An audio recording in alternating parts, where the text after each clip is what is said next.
Welcome, our people. Welcome to episode 2 of Chadu Koi podcast. For some of you people who are new, welcome.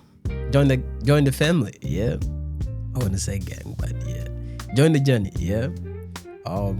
For some of you people who've been here, thank you and welcome back. I'm glad you guys are here. So before I get into the topic of today, I got flamed for the last episode, right? Because I had a lot of clips about me talking about girls don't know how to cook, and people are like, yeah, do you even know how to cook? Have you ever cooked before? And yeah, of course, growing up, because I grew up in Africa, right? I know how to cook. I was left one time with the food. Like my mom was like, oh yeah, I'm gonna get Rico.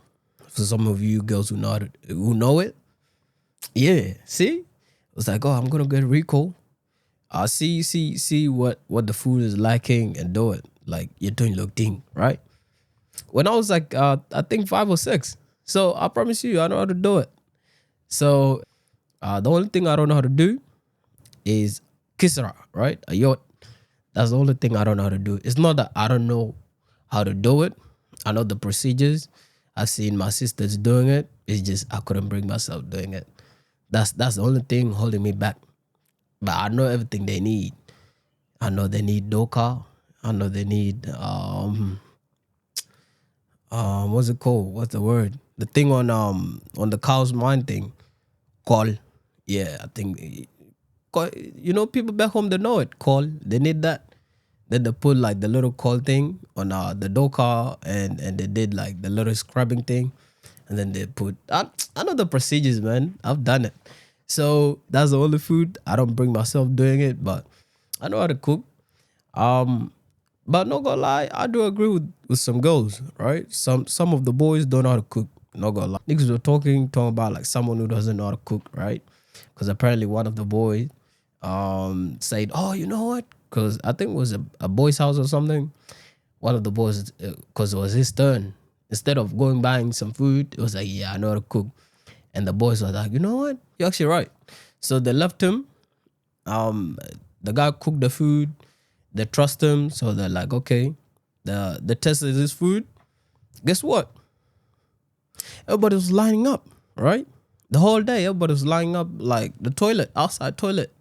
Because you already know what happened after, right? So some of these boys don't know how to cook too. And for the boys who don't know how to cook, come on, man. What are you doing? Here, right? Here, man. You people should know how to cook. Yeah, basic foods. Beans and rice. They even know how to, they have curry or butter chicken, right? Come on, man. What are you guys doing? So for the girls, I do agree with you. Some of the boys don't know how to cook, man. Some of the boys don't know how to cook. And me, the only thing that was stopping me was my mom saying it's not good idea and branchired, that's one. Second one, and I got initiated. So I was a man. So, and in our culture, once you get that initiation thing, you're done. You're not doing anything. It doesn't matter. You're done. Pew that hachigala game. It's only when you actually need it. Pew kun kawak. That's what you used to do. Yeah. And so that's the only thing stopping me from cooking, doing all this stuff, but I do not cook. But the topic of today is very interesting, right? Because it's basically what I had last week. Somewhere here. Yeah, that's what last week one was. And this week's one is the same. Let me put it again here. It's the same. So it's only the word that are a little bit twisting, but basically the same word. Yeah. And for some people who might hear my voice, oh yeah, why is your voice like that? Or some people saying, oh, you're a liar. Why did you say, you're gonna drop episode every week? Every Sunday. What's with that? Yeah. My thing is, I go sick, and I'm actually sick right now. Right. What? Bro, what are you talking about, man? Bro, I'm out, man. That nigga's tripping. on Sunday was bad, like actually bad, to the point I thought someone was praying on my downfall, right? I promise you, I thought someone was praying on my downfall for me not to do it. But no weapon formed against me will prosper.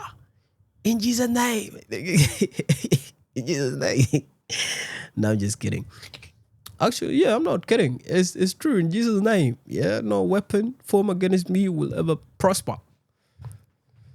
Okay, let's stop with the BS, right? So, yeah, the topic of today is very interesting, right? Because it's all about my childhood, right? Comparing because I came in 2017, so I'm comparing since I was born to 27 to when I was born until 2017 to right now, right? That's basically what people want to know. I have a lot of stories. So what I'll do, I'll pick maybe two. I'll pick maybe one or two in each because I grew up in Kapenguria. So I'll pick two or one story in Kapenguria. I'll pick two or one story in Kakuma. I'll pick two or one story in Eldoret. I'll pick two or one story in Botown. I'll pick two and one story in Nyumazi, right? Actually, Nyumazi in Adjumani for people, Ugandan people, Adjumani. So I'll pick one or two there, and then one or two from Australia. Because I have a lot of stories. Childhood was a movie. Was a movie, man. Like even when I was like 2 years old, I still remember like what I did. I still remember what I did like it was yesterday. I know it's crazy, but that's basically what I don't know what's going on in my English nowadays, right? But that's basically what I'll do. So growing up in Kenya was good experience. Not gonna lie, I have a lot of crazy experience. One time, because I used to have this neighbor who have like a motorcycle, and I was scared of it. I don't know, for some reason I was scared. So every Sunday, whenever like people are going to church, it put me like in front of him and my sisters at the back, and then drive me to church or ride me to church. But the whole way I was crying, like actually crying, man. Crying bad. They start clowning me, right?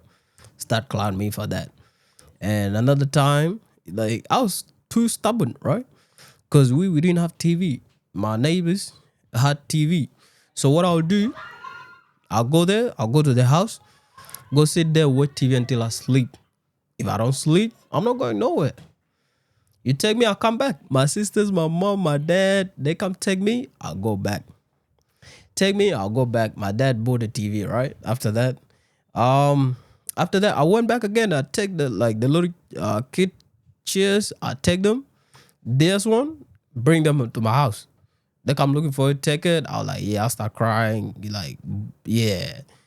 They beat me up, I don't care. They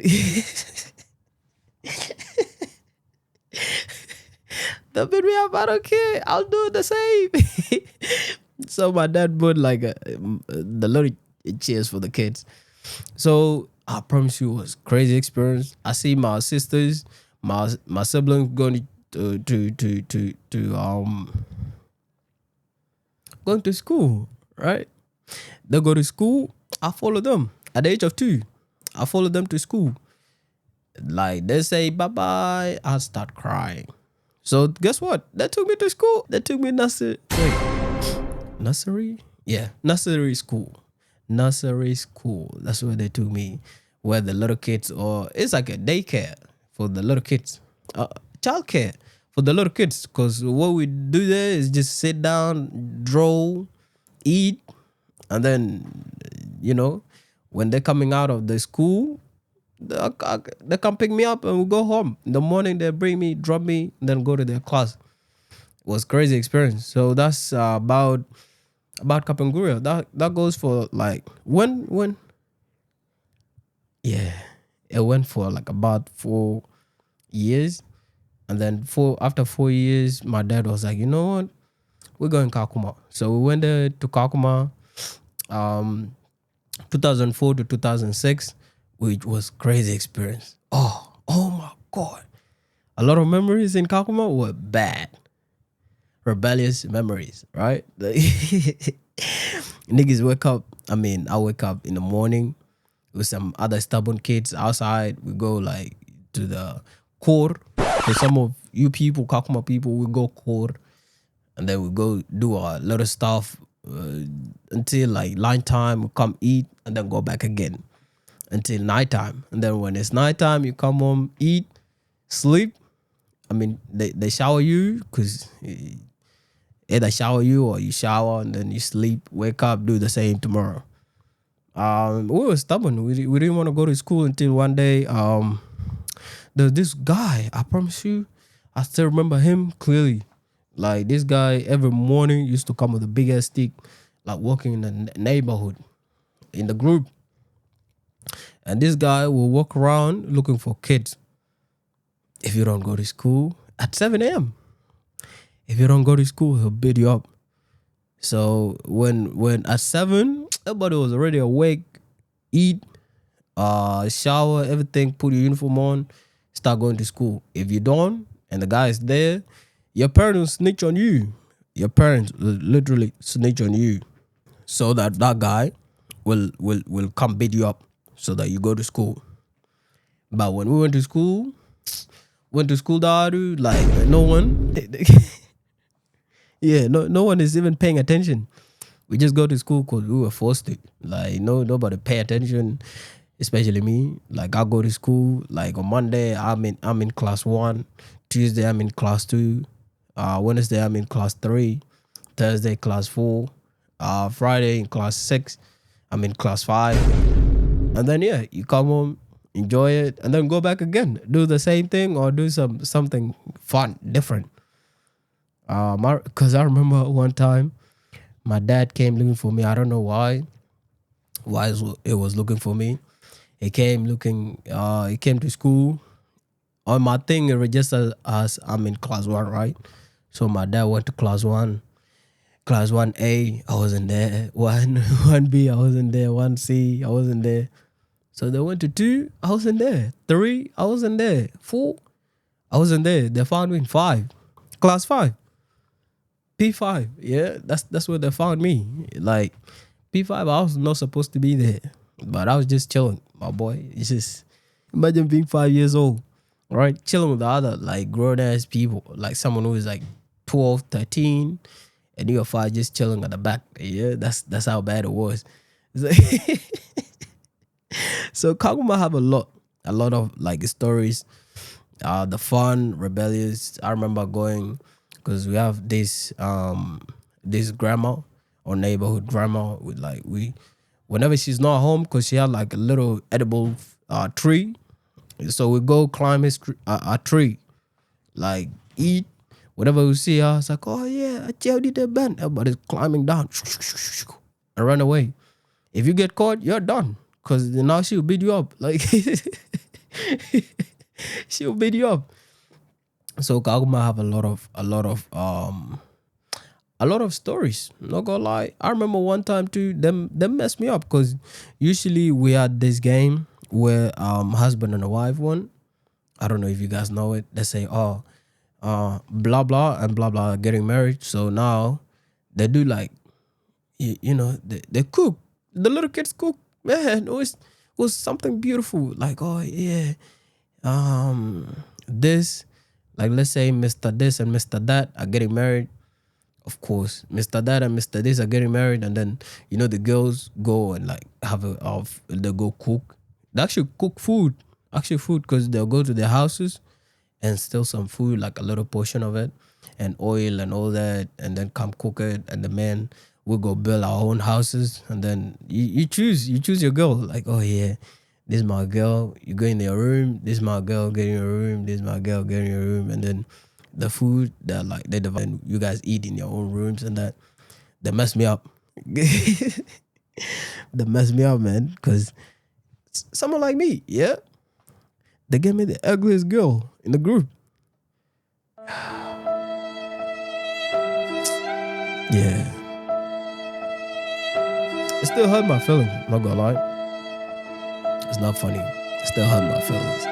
Because what they did, they gave me the ugliest girl, man. And I have to play the house with her.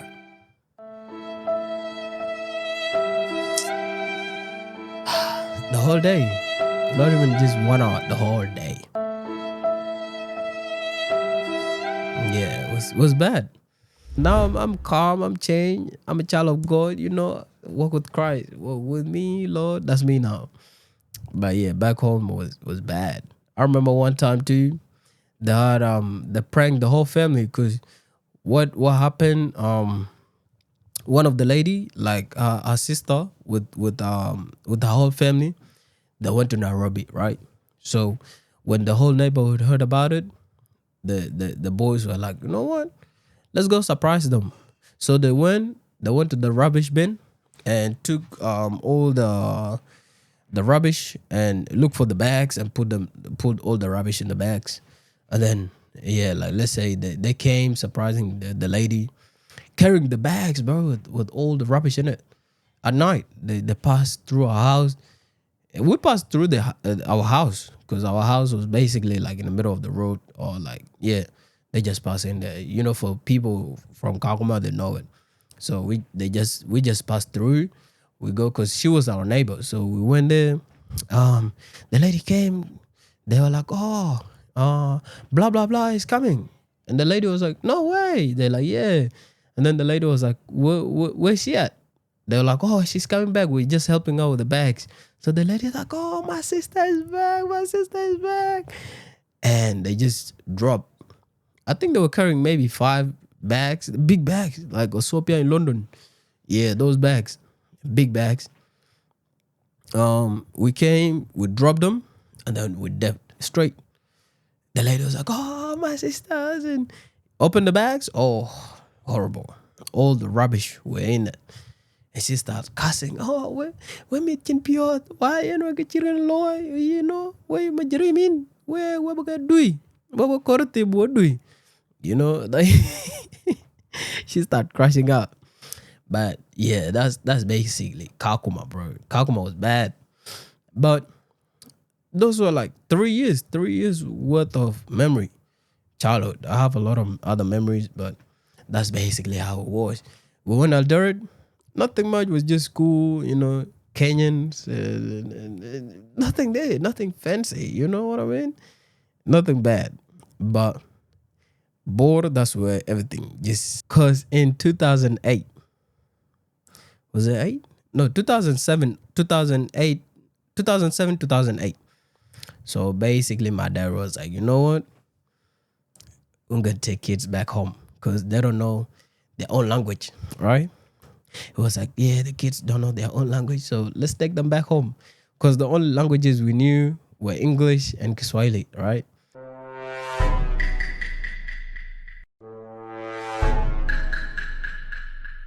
So my dad was like, yeah, if we, like, let's say if something happened to me today, they don't know their uncles or anything or their relatives. So might well just take them, go meet them, At first I was excited because we had like a neighbors who came from the village. I didn't even know until I came. I thought I was the only one. I mean, I was the only one in the family who didn't. I felt betrayed, bro. Because imagine the whole family knew that these people came from the village, right? Like 2 years ago, like 2 years before, they came from the village to Eldoret, LD. So when they came to LD, we didn't know. We thought like these people were like been there their whole life because they know Kiswahili and all that stuff. But turned out they were lying. So I didn't know until I came to Sudan and people start saying, oh, these people came from the village. So basically they told me the night before, they're like, oh yeah, Koi, you're gonna enjoy it, mate. It's a lot of light, light and everything. They have TVs, they have DSTV. They have all this amazing stuff. So you're going to love it. It's even better than here. And I was like, wow, I couldn't sleep. So when we went there, the journey was horrible too, not going to lie, because we almost got robbed. The daytime too, in Katale. Kitale is the worst. I'm telling you right now. That place, you go in there, they'll rob you. Like, almost got robbed. Mosaic came with the longest stick. Like, yeah, get away from me. Get away, get away. And then one of the other guys saw him. I was like, oh, Pastor. He's like, yeah, I know you. Come, come, come. I have a car. And that's how we got away. So the whole journey was chaotic. And then when we went Capoeira to Juba, our car broke down, bro. Niggas have to sleep in the car. In the car. You know those mini buses? Yeah, the little I think it's like 10 or like 8 seats. Yeah, the little like Toyota buses. Yeah, those ones. Yeah, we slept in the little kids because we were kids. So the men and older people were sleeping outside, and kids were sleeping in there. And then the next day after, niggas had some other buses rescuing us. So it was chaotic, but it was amazing, you know. And then when I came, I went bored. I'm telling you, it was a new environment, new people. I met some of my relatives. At first, I was like taking back, but then as I get to know them, I was like, oh, okay, this school is not that bad, you know, not that bad. Cause as me, I don't go to study. Like, I go for fun, you know. I used to go for fun to school. Yeah, they say fun, boom. I went first day to check it out. Those niggas were like rebellious as me. I was like, oh, okay. Nobody's listening. When it comes to like lunchtime, they're like, I was running. You know, you have to run to get food. And then if you go in front of the line, you get your food, go eat it, come back, get in the line at the back, get back in again. You know, I'm telling you. Life was good. Not gonna lie, life was good. But borders were all like, I got all my memories, you know. I almost got drowned. That's bad. Almost got drowned because I didn't know how to swim. You know, when I went board, there are those little ponds or swamps. But because my family were like, yeah, you ain't doing la kwang, na ibala kwang la mo. And for me, I didn't listen. Yeah. But the more I keep doing it, the more they beat me up. I was like, you know what? It's not worth it. You know, they beat me up for this. Nah, forget it. So I stopped it. And then I almost got drowned because it came to the age, you know, because for us as Dinka, I don't know about other people, but for us Dinka, we have to get initiated, like Birag, you know, to go from boys to men, to be a boy, from being a boy to a man. They do a ceremony. And it's not just you. It's like a lot of boys, like your age mate, your cousins, people from your tribes. They're coming together from your clan, actually from your clan, because the tribe is big, like Dinka tribe, right? So it's people from your clan. So yeah, I met some new people there, interesting people. But basically, they come together. It's like a holiday, actually. It's like a holiday. Both of you come together, like the men, your age mate, and then like you just sit there, eat. But with someone like, let's say I go right now, I come with a cow, 2 goats or something, either a cow or 2 goats or 1 goat, and then provide everything like soft drink, everything. It's good life. Like all you do, the boys come together and then they have like one house that you guys sleep in, like a big house, like a big compound. Because normally it's summertime, so nobody want to sleep in the house. People sleep outside in the compound, like big compound. We had like one of my uncle, yeah, it had like a big ass compound. So everybody was sleeping outside with the mosquito net, because yeah, you get bitten by mosquitoes if you don't. I met some of my cousins that I didn't even know. I met them there. So basically what they do is like, you guys come together, sleep in that compound, and then every morning you wake up, you eat. I mean, you brush your teeth, shower, everything, um, and then eat, and then go do activities. Um, Basically, you wear short, like a sleeping short or like soccer short, but basically a uniform because everybody have to wear the same thing, like short, blue short, everybody wear blue short, red short, everybody wear red short without a shirt on, just short, and then you have like oil, you oil your body, no didi, you put oil in your body and stuff, and then basically you just walk around like you you go for swimming, you go for, like, let's say people will say, okay, let's go for swimming, and the place is like 1 hour away. So what you do, you just walk to that place, go swim, go just do activities, swim there, just do randoms until lunchtime, and then when it's lunch, because people eat 3 times, morning, lunch, and dinner. So you wake up in the morning, eat in that house, the house that you staying in, and then go do your activities. I think around 7 or 8, around 9. That's when around 9. That's when you start going outside, go do activities, walking around, and then you go swim. And then when it hits 1 to 2, that's when you start going to the other house, go eat lunch, and then see if you can do another activity until dinner time. And then when it's dinner, you go to that house, go eat dinner, and then come back to sleep for like 2 months. It depends how many you people are. So if you guys are 20, that's 20 days. If you guys are 30, that's 30 days. If you 200, that's 200 days. And throughout the walking, like let's say the distance, like let's say it's like suburbs. So from one suburb to another suburbs for people from here. So when you're walking on the road and you find a girl, because we had like longer sticks that we used to carry just to protect ourselves. So girl will know because everybody like get their head shaved. So you guys are like shiny head, like Abu Salah. You know, everybody have to do it. So if you guys walk and the girl sees you guys, she'll stop.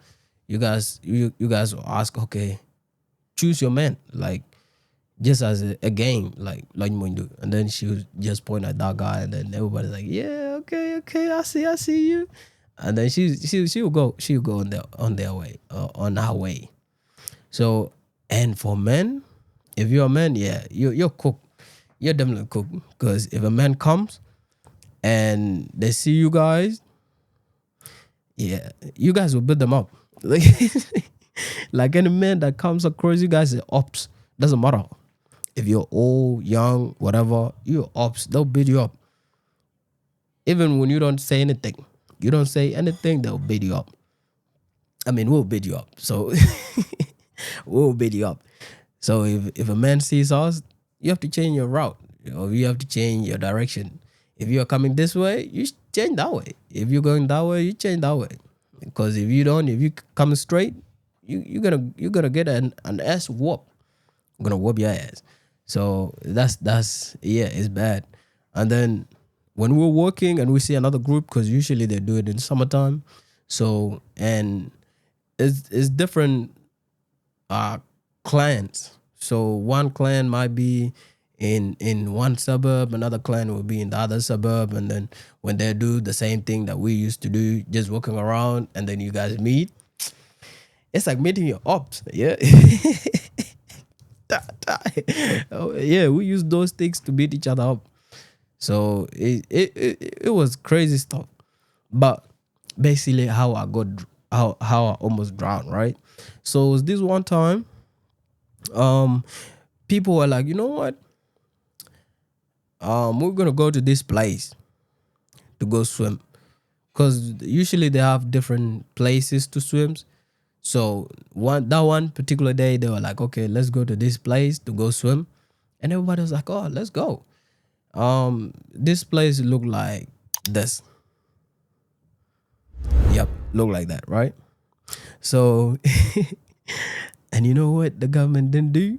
Because usually when they dig that to make the roads that are are destroyed or damaged beyond repair. So what the government usually do is like dig that place up and take whatever the soil is or mud or whatever to go do the roads.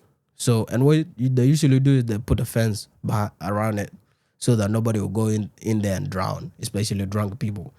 And the funny thing is, like the year before that, some drunk guy got drowned in there, like seasonal. When it was raining, this guy was drunk and didn't know because the flood was everywhere. So this guy thought, okay, it's like a normal body. I mean, it's normal area, and then went down. It was gone. So they came find him when it was like he came up, and then people found him dead. So yeah, they hype it up. They're like, oh yeah, blah blah blah, died there, and everyone's like, oh shit, we might just go there. Then that's a reason to go there. Yeah, we went there, and it was bad. At first, I didn't want to swim because I didn't know how to swim. And I told people like, yeah, I don't want to swim, but in a way that like I didn't tell them that I don't know how to swim, but I was just like, nah, I don't know, I don't want to swim. And they're like, yeah, come in. One of my cousin told me like, come in. I was like, nah, bro. I just sat there. Everybody was swimming, but this guy in particular keep coming back. Like, bro, come look at me. It start jumping, you know, like you jump up and down, and everybody's like they'll see you like you're just walking. And the guy was like, yeah, I'm walking. Look at me. And I was like, oh, okay. Might be right. So I just went there at first because it is like this, right? So I was here. I put my leg and then I start slipping. When I slept, it went, and it's like this. It's like a stairs. So if you slip here, you slip, and you keep going down. So I went first. I slipped down. And yeah, you guys can imagine that. So I slipped and then I jumped up. And this guy thought I was joking, you know. He thought I knew how to swim. It's like, oh yeah, look at him.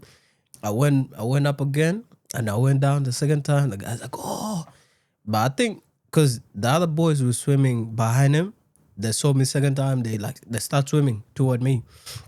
And on the third, the guy's like, oh shit, this guy is about to drown.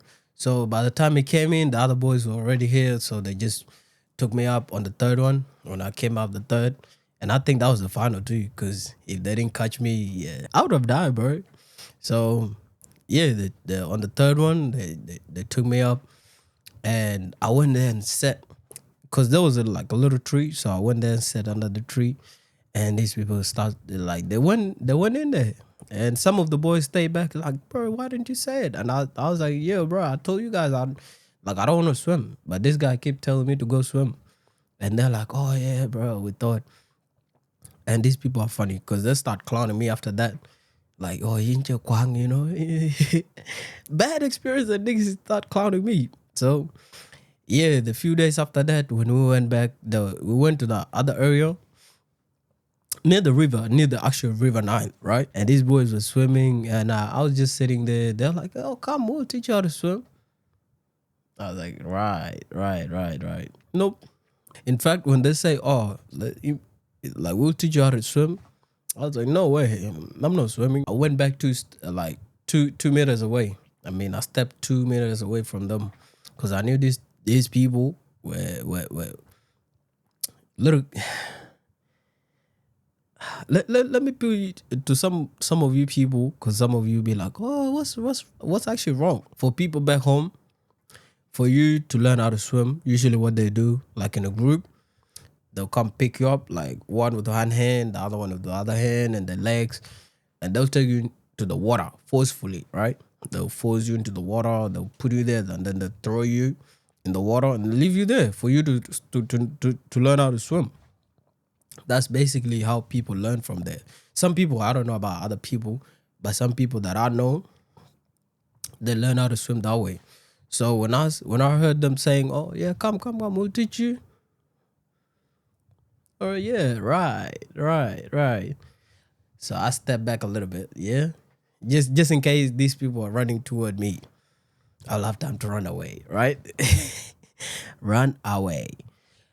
So that's basically how I almost got drowned by. And until I came to Australia, I didn't know how to swim. From that day, I was like, I don't have anything to do with water. Nothing with water. Like if I see water, I run away. I was traumatized by that water thing, right? That was I think 2011 or 2012.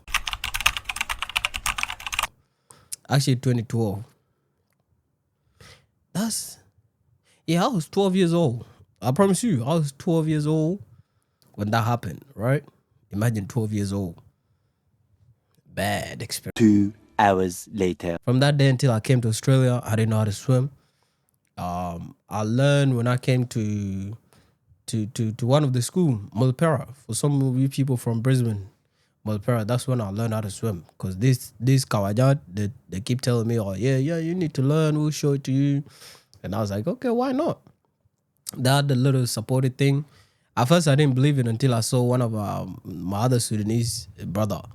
Because he had the same idea too. I was like, nope, I'm not going in there. I don't know how to swim, but I'm not going.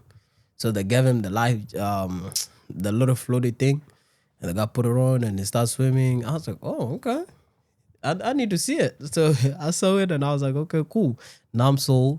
I put mine on and from that day, we used to do it on Thursday. Every Thursday, we went there for swimming. And to this day, I know how to swim a little bit in swimming pools, right? In swimming pools, not the actual ocean. Because in the ocean, bring back memories, right? I don't want that. I don't want that. So that's one of the other memories back home.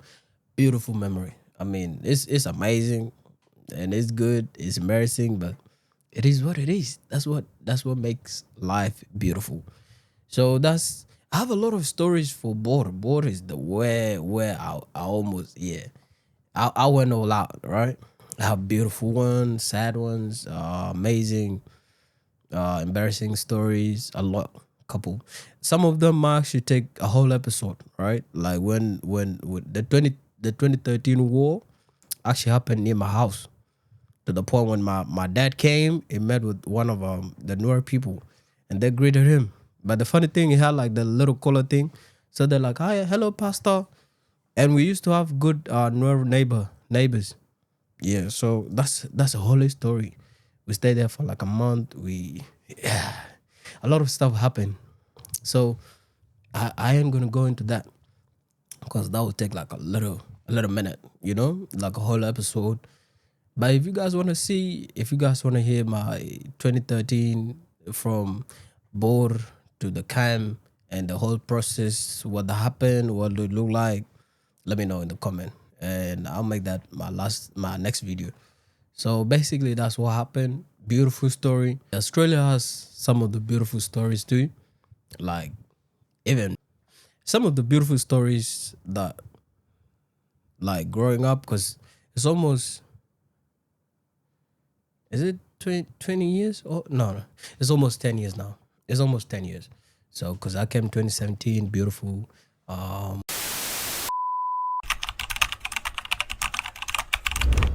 met a lot of beautiful people. Not gonna lie, I did a lot of beautiful experience. I've done a lot. But the only thing that stacks a lot is traveling. Not gonna lie, it's traveling. Like how I went 2018 ADL when niggas used to do CC. Beautiful experience. Actually, Australia has some beautiful stuff. I think it's now that like niggas are trying to ruin it, with the stabbing and shooting and doing all this rubbish. I promise you, rubbish. Rubbish trying to like turn Australia into like some third world country. But Australia is good. It's a good country, man. Like you can make money, you can study. I've seen people who studied, finish their degrees, now in beautiful fields, doing beautiful in life. I've seen it. I've seen someone who went from nothing to having money, like almost millions, if not. I've seen it. So it's a beautiful experience, a beautiful country. I think the beautiful one was last year when I drove to Sydney, was a beautiful experience. We drove there 8 hours. Usually it took some people, like some of my cousin that I know, took them 10 hours, but for me it was 8, cause niggas, yeah, niggas were driving 150 in 110 zone, right? Like 40. I know it's bad. I'm not encouraging people to do it, but yeah, we did it. It was good experience overall.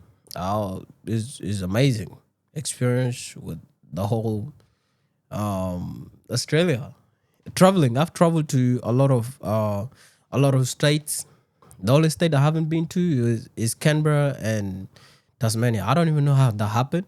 Everybody I know, I've went to Canberra, right? I've went to Canberra. Yeah, I don't know if that's the good English or how people say it, but everybody went there. Everybody. And they say it's a beautiful place. I don't know. I've never been there. So beautiful experience. First time like being in Australia, driving cars. I know my dad used to have car back home, so he used to have bikes too. Yeah, I'm telling you, Africa is beautiful, right? And it is beautiful too. So to compare them, it's beautiful experience by itself. I know some people who grew up here with beautiful experience as me, good beautiful childhood. They used to do a little bit the same as us, but a little different. Used to play PS2, PS3, PS4 when they were young. It's beautiful. I know I did play with my cousin too, PS4. And I did had PS3 until I threw it away. Did I throw it away? Yeah, I think I threw it away because I got tired of it. So I used to have those, but beautiful experience as a child. So that's my experience coming from someone who grew up in Africa, came in 2017. I know some of you people will be like, oh yeah, why is your English good? Because I was born in Kenya, right? I have experienced that. I remember when I was going Sydney last month, this old lady talk a lot, man. I'm telling you, this lady, yep. All I did was, hello, how are you? And I said, that's all. That's all. I thought she would be like scared of me because now when they see a nigga like me with this, they're like, yeah, he's one of the gang. He's a member.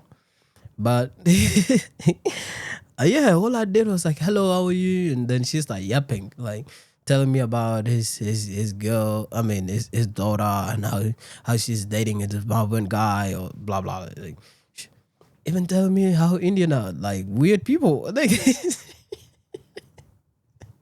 I'm telling you. Yeah, sometimes Australia is a good place. Not gonna lie, it's a good place. Beautiful people. So my experience is good. Australia is good. Now people are turning it into some third world country with shooting now and stabbing people. Everybody want to be a gangster until like they do you too. They like they unalive you now. You're like, yeah, you're done. Your life is whack. But Australia is good. Africa is good. For some of you people who want to go back home, go. It's actually beautiful. Like there's nothing beautiful than that. I've seen a lot of people who went back home like last month.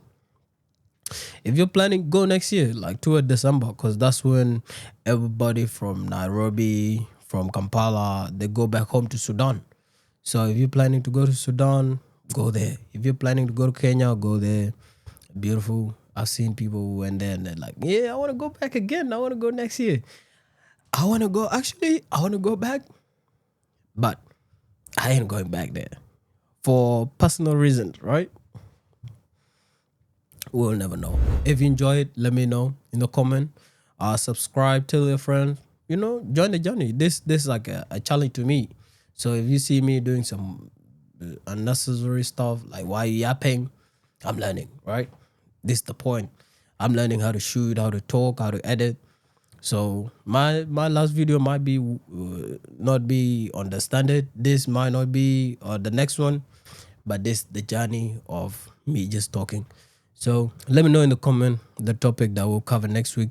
If you guys want to see 2013 as a story or as the next topic, let me know. I'll cover it. I knew I was there from the start until the finishes, how it ended, and blah, blah, blah. Let me know in the comment, and I'll make a video. like, subscribe, follow my YouTube, follow my Instagram and TikTok, right? Yeah, and subscribe to my YouTube. Anyways, bye.